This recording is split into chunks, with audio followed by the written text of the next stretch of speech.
The more comfortable I got with being by myself, the more discerning I got in all of my relationships. I think it actually made it easier for me to raise my standards with men because since I'm so comfortable being by myself, it was a lot easier to say no to a relationship that wasn't going to work for me. It was a lot easier to say no to a potential friendship that I knew wasn't in alignment with what I was looking for. It was easier to say no to that job that didn't fit the criteria I was looking for, even if it meant financial hardship in the short term, because I knew I had my own back. Welcome to You Have the Power, the road to truth, freedom, and real connection. This podcast is for women who are tired of feeling unseen, unheard, and disconnected from their own voice. Whether it shows up in dating, relationships, business, leadership, or just the conversations that you're afraid to have, the results are the same. You bite your tongue, second guess yourself, talk yourself out of what you already know, and call it patience, understanding, or being the bigger person. I'm Darla Ridilla, voice and podcast launch mentor and creator of the Magnetic Connections Pathway. And this isn't about becoming louder, it's about becoming unavailable for anything that requires you to abandon yourself. Here, we explore the Magnetic Connections Pathway, presence, agency, empowerment. Because emotionally unavailable men aren't the only reason that women stop speaking their truth. They're just one of the places that it happens. And when you stop shrinking, softening, and silencing yourself to keep the peace, you stop feeling invisible in your own life. You stop wondering if you're asking too much, and you start showing up as the woman who knows her voice and knows it matters. Let's begin. Last week, we talked about why women are opting out of traditional relationship dynamics. And I realized that there's probably a question that is in a lot of your heads. As women, you're like, okay, great. We're opting out, but what's our next step? Where does that leave us? Does that mean we're going to be alone? And I would really like to talk about that. What that looks like when you're single on purpose and what is alone versus being lonely. So I want to start with a story. Yesterday was July 4th. And as with many holidays, probably most of them, I spent it alone. Now, I will start by saying, even though I've chosen to be alone, even though I've chosen not to be in a relationship at this time in my life, holidays are still kind of hard. Some are better than others, but since I've moved to Colorado, I would have to say that they're harder than they used to be. And I think that's because in the 15, 16 months that I've lived here, I still really haven't built a strong community. I'm still finding my people and I'm having a harder time than usual. And I think that's for a couple of reasons. But this does make the holidays a little bit harder. With that said, I would still choose to be alone on a holiday than being in a relationship and not being alone. And I'll talk more about a decision I made during a breakup that supported that very thing. But let's talk about yesterday. When I got to the parade, I found a little seat along the parade route. I will say, it's kind of like when I go to restaurants by myself, I often can find a table pretty quickly because they can either seat me at the bar or it's a lot easier to have a table for one versus, four. But same thing, found a spot right in front pretty quickly, set down my chair, waited for the parade to start. And I like to people watch. It's just something I enjoy doing. But as I'm doing that, I'm realizing that everybody that I'm observing is with somebody else, whether it's a couple or it's a family or it's a mother or father with children. I'm surrounded with people who are in company of others, and I'm by myself. It did bring a pang of loneliness. And it was a theme that played out throughout the day. Later on, when I listened to the music, when I watched the fireworks, once again, I was by myself. But I reminded myself that this is something that I chose. Being alone on a holiday is still better than not being alone just for the sake of the appearance of I'm in a relationship. When I ended up going back to the park later in the day, I decided to go early because I wanted to make sure I got a nice seat for the fireworks and the music, and I didn't want to have to rush. And I took a book with me. And, earlier in the day, later in the day, I was kind of feeling a little sad that I didn't have someone to share the day with. But during that in-between period, I actually found that I was okay being alone. In fact, I took a walk with my book and found a spot by the river by myself. There were some kids that were fishing downstream, and I deliberately positioned myself away from them because I wanted to be alone. And what I'm finding more and more as I get more and more comfortable with my own company, I am actively seeking out times where I don't want anybody around. And I found this really nice spot and read my book. I ended up going back up to the park about a half hour later and taking my little folding chair and finding a nice spot and just sitting by myself and reading a book. And I was totally content in those moments doing that. I don't get a lot of time to read. I have a really busy schedule. So it was really nice just to have that quiet downtime. And whether I was in a moment where I was choosing to be alone or I was having a moment where I was sad that I was alone, I still recognize something really important.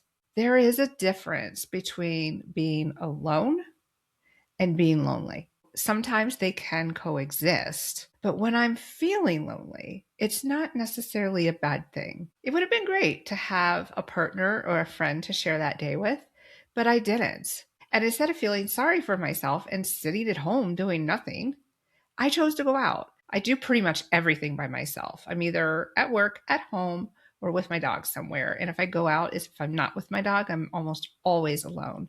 And I travel alone. My dog and I hike and we paddleboard, but I often don't go out with friends. And it's become a way of life that the longer I do it, the more comfortable I am.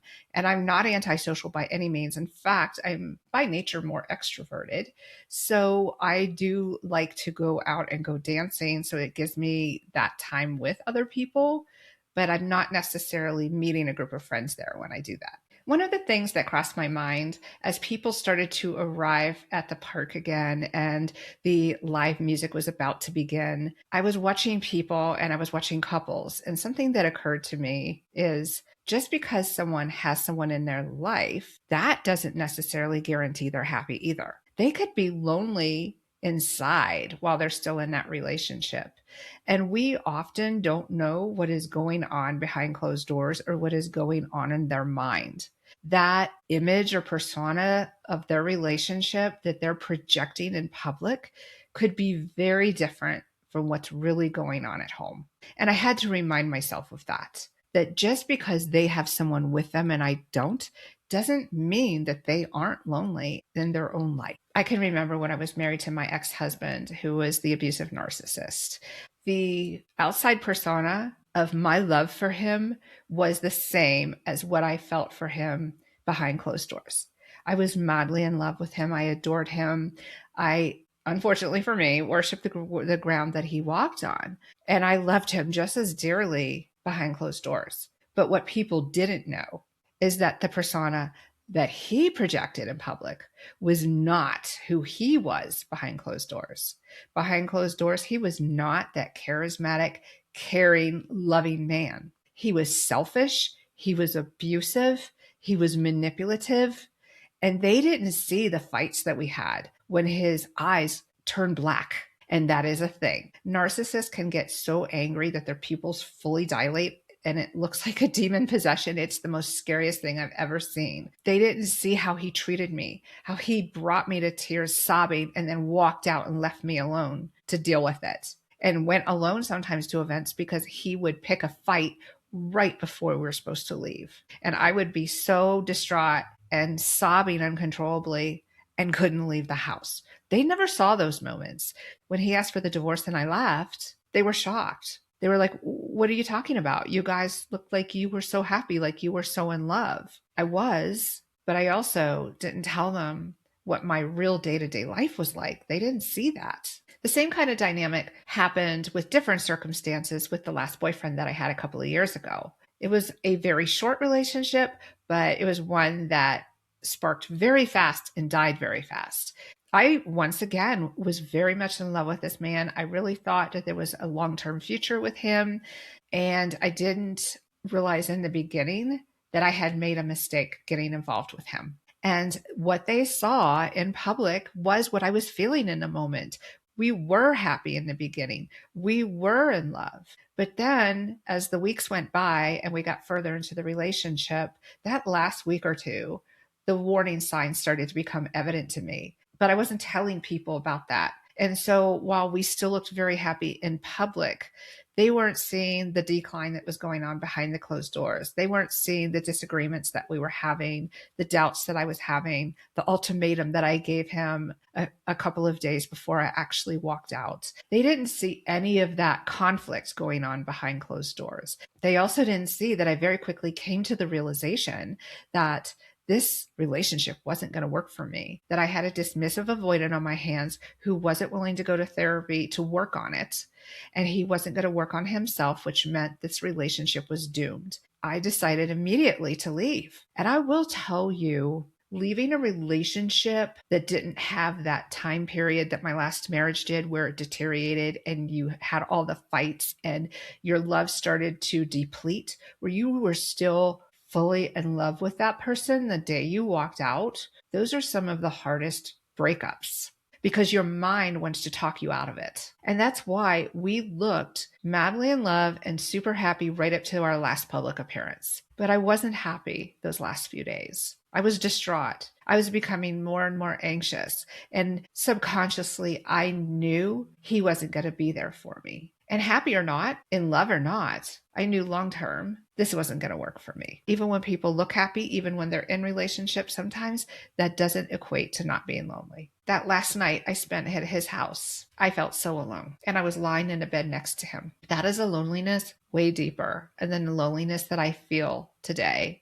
or you felt yesterday. And while we're talking about relationships with others, I really want to say that this episode is less about the relationships that we have with others. It's more about the relationship that you have with yourself. In these past 2 years, I've spent the majority of them by myself, which is a complete 180 from how I spent the several years before that. When my last relationship ended, I was devastated because I had walked out on someone that I was still madly in love with and still wanted to spend the rest of my life with. That was a devastation I hadn't felt in a really long time. I became a recluse. The last 2 or 3 months that I was in Arizona, I was hardly seen out in public. I was so broken that I needed that time, the first couple of months, to be by myself. I did dip my toe out in the water a couple of times, but I noticed something when I did that. I didn't feel the same anymore about the people I was around. I had already walked away from my best friend because she was trying to convince me to take my boyfriend back after I had already given her all the reasons why it wasn't going to work. And then I realized she's a beautiful person inside and out, but she is no longer at the same place that I am emotionally when it comes to relationships and expectations and standards. My personal life had started to crumble. Those 2 months alone, I grew so much. I changed radically. And when I started to go back out to the bars, I realized that most of my friends came from those bars and they were good people, but they didn't have the same standards that I did. And I started one by one walking away from those interactions. I stayed home most of the time. And of course, in January for my birthday, I went on a camping trip by myself, which I did often. I'd go away for 3 or 4 days and shut off my phone. And those are always when the greatest realizations come to me. And that is the weekend that I decided I was going to leave Arizona and move to Durango. And during those last few weeks that I was in Arizona, I still pretty much kept to myself. And it wasn't about because I had a lot to do to get ready for the move. It was about my life was totally imploding. I was burning a lot of bridges. And it wasn't because I was mad at people. It was just because I realized I no longer resonated with them. That was hard. And then I get to Durango. And then, of course, as many of you know, 9 days later, my soul dog dies. That death affected me way more than the breakup did. Those two events were huge and they were within 4 months of each other. So here you go. In 4 months, I've walked away from a relationship that I really valued. I lost my best friend. One by one, I was losing my community in Arizona. I decided to move to a new town where I know only one person and only met her in person once because we wrote a collaborative book together. So I essentially didn't know anyone. And then my dog dies right after that. And I had to navigate all of that by myself. And yes, it was hard, but it strengthened me beyond anything I could ever know. I always knew as a child that I was the only one I could depend on because I didn't have parents who protected me. And all of that stuff that happened in a very short period of time, it was bigger than that. It became, I am my own rock. It fucking sucks that I have to deal with the death of my dog by myself. I had to be there with him by myself with no support. But it made me so strong. And I started to, strangely enough, get really comfortable in my own company. I had been traveling by myself for quite a while and have been comfortable with that. And I think that's because years ago I traveled for work when my daughter was in elementary school, and I would get comp time after the meeting. And I would always stay for a few days with whatever city I was doing the conference at. And my husband couldn't be with me because a parent had to be home because my daughter was in school. So I really valued those vacations. Even as a married woman, I would go on a vacation by myself. And I was very comfortable traveling by myself and actually quite like it because I can do whatever I want to do when I want to do it. So that was already a norm for me. Going out to dinner was already a norm for me because I would do it when I was traveling. Going to movies by myself is easy because the room is dark. No one's going to see that no one's with you and you're just watching a movie anyway. But some of the things that I had to learn to do was start to dance alone because I go out to bars a lot by myself. And sometimes I feel like it's stupid junior high all over again and no one wants to start the party. And if I have to wait for someone to ask me, I'm not going to get to dance. And so there are many, many nights when I'm in a mood and I don't want to wait for the invitation. So I start dancing by myself and I don't care what people think. And often what happens is people then start. But I've learned to entertain myself. I've learned to be my own party.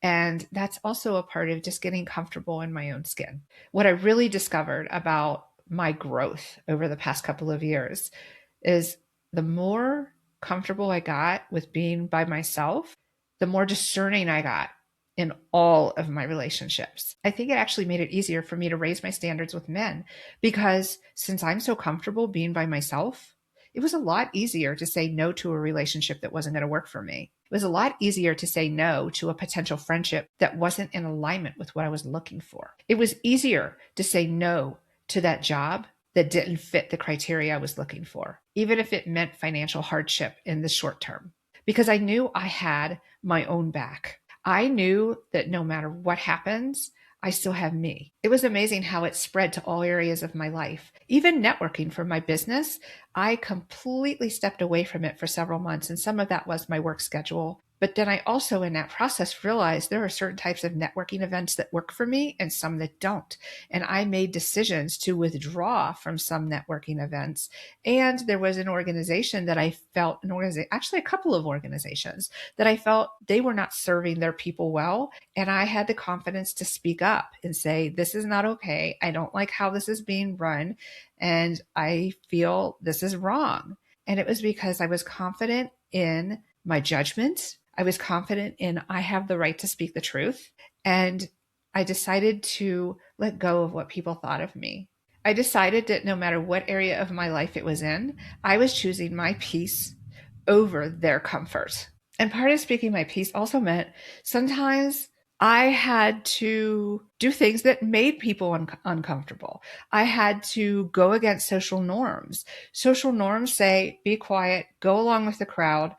And I've always kind of been one to shake up things, but it's become more so as I've gotten more confident in who I am, learning through human design that I'm an ego projector, which actually validated that I'm the truth teller. I'm the one who says what everyone's thinking, but too afraid to say. I've always been that way. And in this past year, finding these things out about myself validated that I wasn't broken as a child when I would speak up and say, no, you can't do this. Even to my parents, like, you're wrong. How can you treat me like this?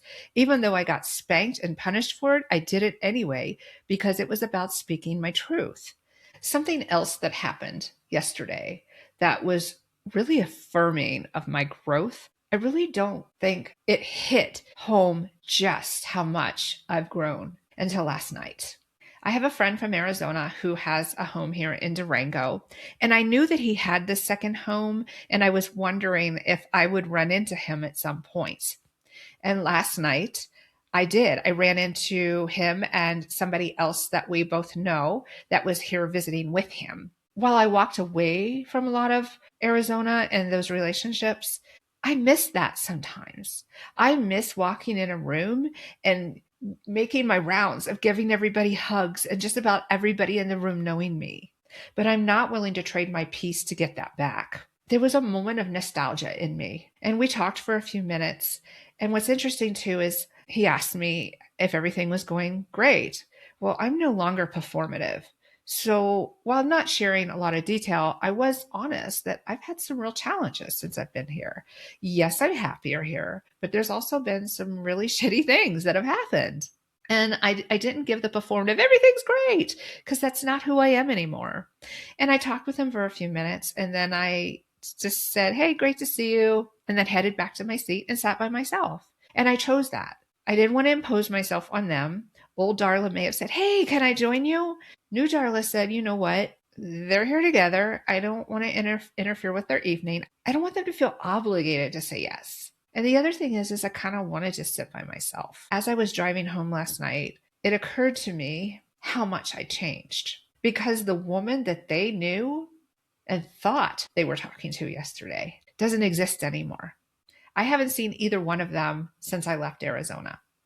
All these trials and tribulations that I've gone through has changed me into someone completely different. And I'm not that person anymore. And I was totally okay walking away and sitting by myself watching the fireworks for the rest of the evening. Where I think the woman I was 2, 3 years ago wouldn't have been okay with it. She would have inserted herself. She would have felt desperate for the company she missed so much. But the woman I am today doesn't need to do that anymore. As I was driving home and I was really thinking about all of these realizations, this huge wave of grief came over me. I was grieving that old Darla because there are some things about her that I miss.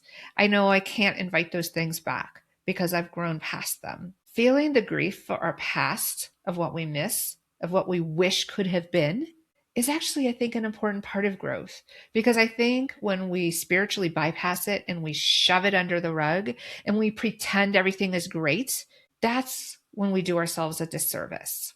Because I still have days when things are not so great. But then I think, would I go back to where I was 2 years ago? And it's always no. I've had terrible challenges since I moved to Colorado, things I encountered that I never expected to happen. But every time I talk about it or think about it, my answer is always the same. Still would have moved here. I still would have come back. Our journey to getting comfortable in our own skin, our journey to learning to be alone without feeling lonely, sometimes you will. So let's rephrase that. Our journey to being alone without feeling lonely all the time is going to change us in a way we never imagined. And it's going to enrich our lives. Your life, if you make the same choices, well, you kind of have to go through the fire a little bit. You will be so much better on the other end. And you will feel okay with being alone, even when it feels a little bit difficult, like on a holiday. You're going to realize how much better off you are. I remember when my father died. I was not close to my father. I hated him. He died very young. He was 45. I was 19. Holidays in my house growing up were tumultuous. They involved fights. They involved screaming and yelling, tantrums. And I remember the first Christmas after my father died, he died in October, and that following December, the relief of, thank God, no more fighting on holidays. There is some of that relief in being alone. In the midst of the loneliness is relief. Thank God I don't have to accommodate anybody else. I don't have to go to a mother-in-law's house that I don't like. I don't have to deal with family dynamics that don't sit right with me. I don't have to get the side eye because I choose to spend a moment alone so I can regroup, so I don't explode at this family event. I don't have to deal with any of that.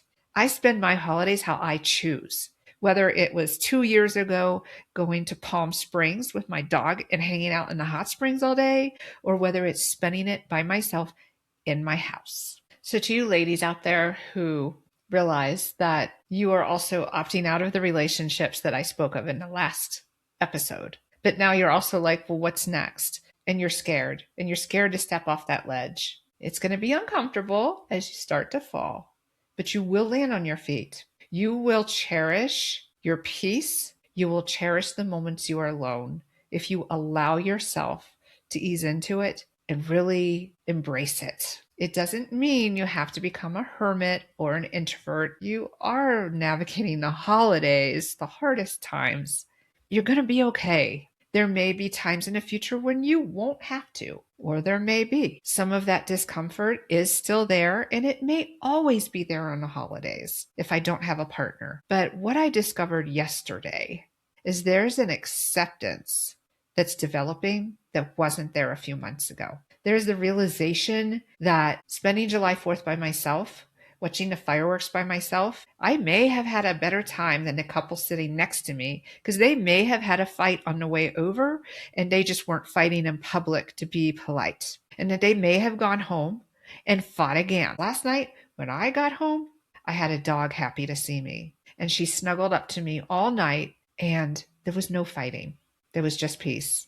The truth is, until you have a relationship with you, yourself, you are never going to be able to have a good relationship with other people. If you are using other people to fill the void that you have within you, you will never be happy, even when you're surrounded by other people. You are always going to feel some form of loneliness in company or out.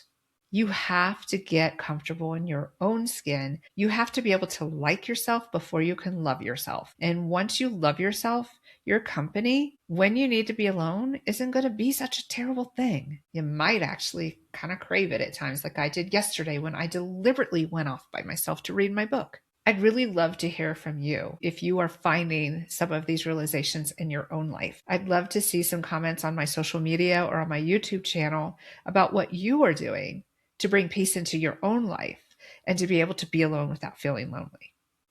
I'd also love to hear from you ladies, particularly the women coaches out there that know that not only are you getting okay with your own space, but you also have some experiences in your own life that you aren't sharing publicly, and you've been dying to do that. This podcast, yes, we talk a lot about relationships with others, but the real through line is our voice and having a good relationship with ourselves and speaking our truth. And whether that's in your relationship, your friendships, or whether you want to have a podcast to share what you know and what can help others, it's all the same. And if you've been out there and you've been thinking, I would love to have a podcast, but I don't know what to do. I'm scared. I'm going to be vulnerable. They're going to laugh at me. I don't even know the first thing about how to do it. I don't know anything about technology and RSS feeds and all this crazy technology stuff people talk about. You know what's really important? It's not about doing it perfect, and it's not about knowing how to do it right or say it right. It's about saying it and sharing what only you can share. So if you've been listening today and you say to yourself, I also have something to say and I want to share it with the world, but God, I'm terrified. I can't get out of my own way. Then I'm going to invite you to watch my free course. You have something to say. And it talks about those 3 shifts that help you get over those fears that we all had to conquer. I had to conquer them 2 years ago. You're going to have the courage to hit record and then hit publish.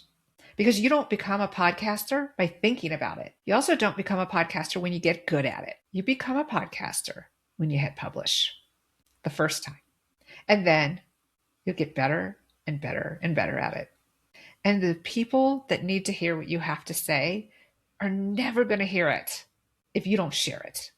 So how long are you going to wait to speak your truth about whatever it is that you have to share?